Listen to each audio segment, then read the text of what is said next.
have seen an absolutely booming year of 2021 and 2022. I mean, there's nothing, we have not experienced something like that for many, many, many years. And after years of lockdowns and a lot of people rethinking their priorities in life and rethinking who they are, they realize that it's no longer I have to work to live. It's now I want to enjoy everything that I do in life. And I want to love my work just like I love my life. So that's creating a new world in the Caribbean. Because now all of a sudden, if you love the Caribbean, you're going to figure out how to work in the Caribbean. And now with all the way the world has transitioned, things like that are starting to be made possible. As all of you know, there's a lot of talk about building better, more energy efficient, and more hurricane resistant, of course, in hospitality projects.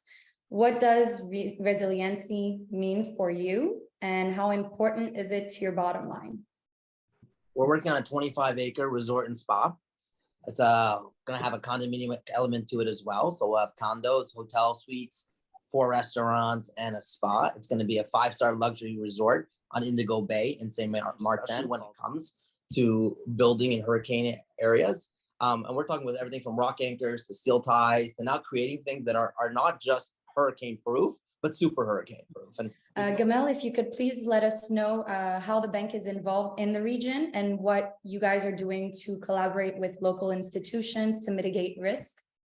Well, I think as a bank, it's probably there's the sustainability in terms of the projects and some of the things we look at. If we're evaluating a project, we're looking at, as bankers, we look at cash flow and things like that. So we're always looking for ways for project to be more efficient in terms of their costs and things like that. So energy efficiency and the management of that is key for us. And we may actually give a better rate if we can, yeah, we can sure. put those things. That's the concept. Say again, of the sorry, I ESG. wasn't hearing that. Just say that a little louder. No, Think of a better rate are we talking about? That's not being recorded.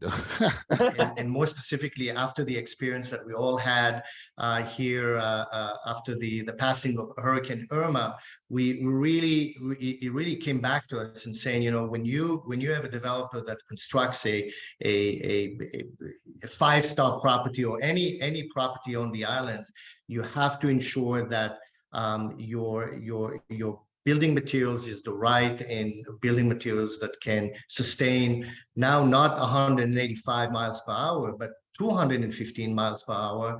And this is now a given. This is a standard. Changing tourism season and how we're adapting to it. And obviously airlift always being a key driver.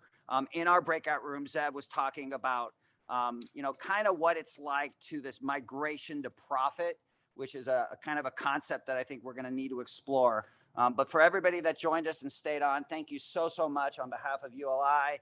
I want to thank Capuchin, Emily, Sydney, Zev, Gabel, and Stefan, you know, for joining us. And thank you very much. Have a great day.